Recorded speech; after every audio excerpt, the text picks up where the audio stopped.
nagbitak-bitak na yung building. Oh. Baka natumba yun sa buhay.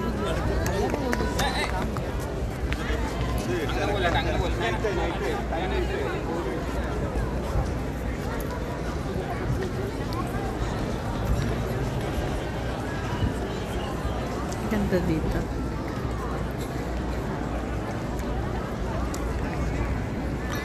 I'm going on vacation.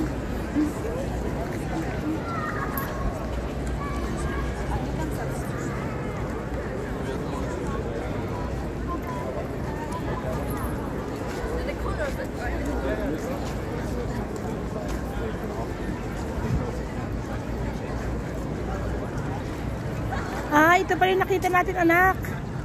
Yung mga bato na itim.